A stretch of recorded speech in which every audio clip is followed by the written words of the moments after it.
शाह खबर साहब, आप क्या कहेंगे? देखिए, अगर तो ये स्टेट ऑफ अफेयर्स है जिस तरह के, अगर वो हम सुन रहे हैं कि वो 3 गवाह हैं, वो बहुत सारे मुकदमों में वही लोग हैं जो कि कॉन्स्पिरेसी को एस्टेब्लिश कर रहे हैं, अगर उसका लेवल इस तरह का है कि वो एक मीटिंग में जो है वो मेज़ के नीचे या कहीं छुपे हुए थे और वहाँ से, और वो कोलैबोरेट नहीं कर रहा उनके पूरे प्रोसिक्यूशन के केस को, तो ये तो यकीनन एक बड़ी, मैं समझता हूँ कि वीक प्रोसिक्यूशन थी। और अगर ये इस तरीके से अगर ये हाई कोर्ट में जाएंगे, क्योंकि हाई कोर्ट जब उसकी पूरी एवेल्यूएशन करेगी पूरी एविडेंस को, तो अगर इस तरह की डिस्क्रिपेंसीज हों जो कि बड़ी, जैसे सुनने में आ रहा है, वो तो बड़ी वाज़ेह हैं, सर तो वो उसका फ़ायदा तो यकीनन फिर मुल्ज़मान को पहुंचता है। लेकिन उसमें प्रॉब्लम ये है कि देखना ये है कि उनकी अपीलें सुनी कब जाएंगी। अब इसमें जो एक बुनियादी चीज़ ये है कि अब जितने भी लोग जिनको कन्विक्शन हुई है, और वो जाहिर है कि वो अपना राइट ऑफ अपील एक्सरसाइज करेंगे, वो उनका राइट है,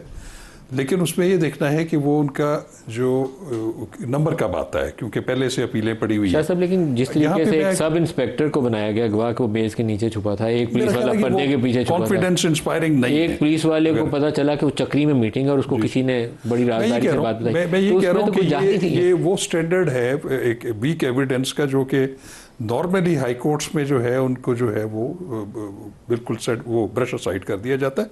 लेकिन अब चीज़ ये है कि अब चूँकि जो कि 10-10 साल सज़ाएँ जो हैं, वो मैं आपको बताता हूँ कि इसमें ये भी है कि जो भी अपीलें फ़ाइल करेंगे वो अपनी सज़ाओं की मुअत्तली और ज़मानत पर रिहाई की भी एप्लीकेशंस देंगे, जिसको 424 CRPC जो है वो अप्लाई करती है। लेकिन वहाँ पे एक चीज़ है कि 10 साल और उससे ज़्यादा जो सज़ाएँ हैं, उसमें जो ज़मानत का उसूल है उसमें यही है कि वो नॉर्मल सर्कमस्टांसिस में न दी जाए। लेकिन जो 5 साल की मैं समझता हूँ सज़ाएँ या उससे जो कम है, वो लेसर पनिशमेंट्स के उसमें आते हैं।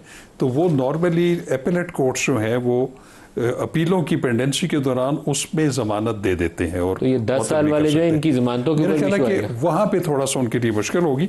लेकिन 5 साल और से जो कम सज़ाएँ हैं, और ख़ास तौर पे ख़वातीन का जो है उनको भी एक थोड़ा सा एक एक्सेप्शन हासिल है कानून की नज़र में भी, तो उनको भी शायद हाई कोर्ट्स जो हैं वो अपील की पेंडेंसी के दौरान शायद उनकी सज़ाएँ मुअत्तल कर दें। बिलाल साहब, आपकी हुकूमत तो खुश होगी कि अगर 27वीं तरमीम लानी है तो उससे पहले अपोजिशन सारी स्टीम रोल हो जाए।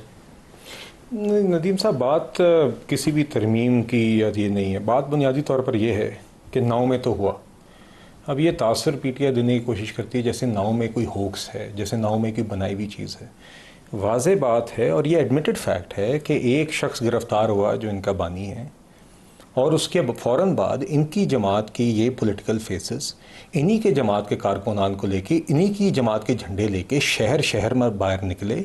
और ये अजीब इत्तफ़ाक़ है कि शहर शहर में फ़ौजी अमलाक पर ही हमला हुआ, चाहे वो सियालकोट था, चाहे वो रावलपिंडी था, चाहे वो लाहौर था, चाहे वो पेशावर था, चाहे वो मियांवाली था, चाहे वो चकदरा था। इन सब जगहों पर इनके ही लोग निकले। इन सब जगहों पर इत्तफाक ये कहते हैं हमारी गलती नहीं है, 200 के करीब इंस्टॉलेशन सर। ये इन सब लोगों ने बाकायदा प्लान के तहत ये हमला किया, और इमरान खान साहब ने अगले दिन बाकायदा कोर्ट में कहा कि अगर तकरीबन उनकी आपको वीडियो निकालने होंगे, मुझे हाथ लगाएंगे तो ऐसा ही होगा। वो तो जब 8-9 दिन बाद उनको समझिए, उन्होंने समझ रहे थे कि मैंने ज़ोर ज़बरदस्ती से मैं कोई जीत ले गया हूँ या वट 8-9 दिनों बाद फिर उनको जब समझ आई कि ये तो पानी सर से गुजर गया है और ये तो चीज़ एक्सेप्टेंस नहीं हो रही, तो उसके बाद फिर उन्होंने कहा कि नहीं, देखें जिसने किया उसने खुद किया। अब ये भी आप इस पे भी बात कर लेते हैं कि आप कहते हैं कि आप लोगों को उकसाएं, आप लोगों को बाहर लेकर जाएं, और ये अजीब इत्तफाक की, अगर आप कहते हैं इत्तफाक है और लोगों ने खुद किया, तो अजीब इत्तफाक है कि इन सारे शहरों में आपके ही कारकुनान आपके ही झंडे लेके जगह जगह इत्तफाकन वो फौजी अमलाक पर हमला कर रहे हैं। तो देखिए, ये बिल्कुल एक प्लान्ड एक्टिविटी थी। बिलाल साहब, देखिए, जो मियांवाली एयर बेस पे जिन्होंने आग लगाई, या चकदर्रा पे हमला किया, या बालासार पे हमला किया, या कोर कमांडर हाउस के ऊपर अटैक किया, मैं उसको किसी एक्शन को जस्टिफाई नहीं करूँगा। मैं उसको कहता हूँ ये यौम से गलत काम किया गया। लेकिन फिर आपको किसी सब इंस्पेक्टर के मेज़ के नीचे छुपे हुए की गवाही नहीं लेनी चाहिए थी। वहाँ पे आपके पास सब्सटेंशियल एविडेंस होनी चाहिए थी। उसकी बुनियाद के ऊपर जो भी इन्वॉल्व था उसको पनिश करते, बाकियों को रगड़ा ना लगाते। 4-6 महीने किसी ने जेल काट दी थी, वही रगड़ा काफ़ी था। फिर आपको एक्चुअल जाना चाहिए था कि ये बंदा एक्चुअली इन्वॉल्व है, पॉलिटिकल मोटिवेशन नहीं उसमें होनी चाहिए थी।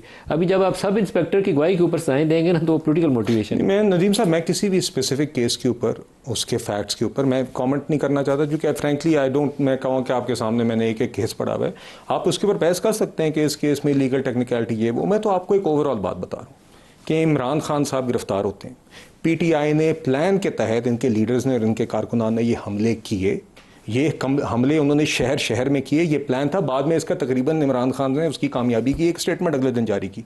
अब उसके बाद मैं बिल्कुल आपसे इस हद तक इत्तफाक करता हूँ कि देखिए, जो भी बेगुनाह है उसे रिहाना चाहिए, और जो मगर जिसने जुर्म किया है उसको सज़ा होनी चाहिए। उसके अंदर अगर ऊंच नीच है तो वो आगे भी लीगल फोरम्स मौजूद हैं, वो पूरी हो जाएगी। मगर इस बात में कोई शक नहीं है मेरे जहन में कि पीटीआई ने प्लान के तहत ये किया। ये बिल्कुल इत्तफाक या कोइंसिडेंस नहीं है कि पीटीआई के ही लोग शहर शहर में उन्होंने प्रोटेस्ट के नाम पर जाके फौजी अमलाक पर हमला किया। ये इत्तफाक नहीं होता। इत्तफाक होता अगर एक शहर में या सिर्फ जिना हाउस में हुआ था। ये शहर शहर में हुआ है, पूरे मुल्क में है, और ये इनका बाकायदा प्लान था। तो मैं सब 2 साल से कितना अरसा हो गया होगा, मई से लेकर अब तक अरसा, वो तो उन्होंने जेलें काट ली हैं। मेरे ख्याल है आमतौर पर अगर किसी ने कोई धिंगा मुश्ती की होगी तो इतनी सजाएं मिलती है उसको। तो इस प्रोसेस का कोई एंड रिजल्ट भी तो होना चाहिए कि कहाँ जाके कंक्लूड होना। अभी तो ओपन एंडेड ही नजर आता है। देखिए, कोई कंक्लूड करना चाहता ये नहीं है। बुनियादी तौर पे अगर कंक्लूजन की तरफ होता तो जिससा आपने पिन पॉइंट किया था, आप पकड़ के लोगों को विक्टिमाइज़ ना करते। मतलब इसकी छोटी छोटी मिसालें मौजूद हैं। इमरान खान की टीम में गार्ड है बंदा हाफिज़ अरशद, वो उस दिन मौजूद था। बनी गाला ज़मान पार्क से निकला, दुआ करा के खान साहब जहाँ से अरेस्ट हुए उठाए गए, वो वहाँ पे मौजूद। उसे आज सज़ा दी है 10 साल। किस कानून कायदे के तहत दी है? अफजाल अजीम पहाड़ एक वकील है, उसे इससे पिछले राउंड में 10 साल सज़ा दी। वो उस दिन 9 मई को इमरान खान साहब के साथ मौजूद था। 9 मई से लेके 12 मई तक, जब तक खान साहब रिहा नहीं हुए, वो यहीं रहा। आपने किस कानून कायदे के तहत सज़ा दी? जरताज गुल थी डीजी खान, आपने फैसलाबाद में उसको सज़ा कर दिया। मतलब हर किसी का एक एक का केस उठा के देख लें। देखें, अगर वो मकसद होता ना कि जी एक इवेंट हुआ, हमने सज़ा दी है, ठीक है, किसी ने तोड़ फोड़ की है, जलाओ घिराव किया, उसको सज़ा दें, तो क्यों नहीं वो फुटेजेस बाहर लाई गई? कौन से लोग थे? देखें, अगर एक कहते हैं ना बयानिया बनाया जाता है कि कोर कमांडर हाउस के पहले से ही दरवाजे खुले हुए थे, पहले ही तोड़ फोड़ थी, अगर ये बयानिया गलत है तो आप अंदर के कैमरे की फुटेजेस ले आए, दिखाने में क्या मसला है? मगर नहीं दिखाई जाती। खान साहब बार बार इस चीज़ को क्यों करते हैं? उस दिन वो निकले हैं, 9 से पहले उनकी क्या स्टेटमेंट है कि मुझे पता है आपने गिरफ्तार करना है, अगर गिरफ्तार करना है, कोई वारंट है, मुझे दिखा दें। कोई गिरफ्तारी को अवॉइड करने की कोशिश नहीं। सब 200 जगहों पे जहाँ अटैक हुआ है, आपके लोग तो वहाँ थे, गए ना वहाँ पे। तो ये प्रोटेस्ट को तो कोई भी नहीं डिनाई कर रहा। बहरहाल ये प्रोटेस्ट का तरीकाकार ये वायरल नहीं होता। 100% देखें, लॉ जिसको आज मैं भी आपके शो पे बैठ के कह रहा हूँ, जिसने लॉ को हाथ में लिया है, किसी ने किसी चीज़ को जलाया किया है, उसको करें, मगर उसका आसान हल है। इस मॉडर्न टेक्नोलॉजी के दौर में हम क्यों फुटेजेस सब ये एक बहुत बड़ा सियासी तनाज़ा है। जो कुछ उस दिन हुआ नहीं होना चाहिए था, लेकिन इस सियासी तनाज़े को कहीं से हमने समेटना भी तो है ना। कितनी देर इसको खोलते जाएंगे? देखिए नदीम साहब, मैं आपको एक सीधी सी बात बताऊं। अब मेरे साथ बैरिस्टर न्याजी बैठे हुए हैं, ये बड़ी माशाल्लाह हमेशा बड़ी उन्होंने नपी तुली और बड़ा अच्छी गुफ्तगू भी करते हैं। इनको मैं पार्लियामेंट में भी सुनता हूं, और इसी तरह मिनिस्टर साहब को भी।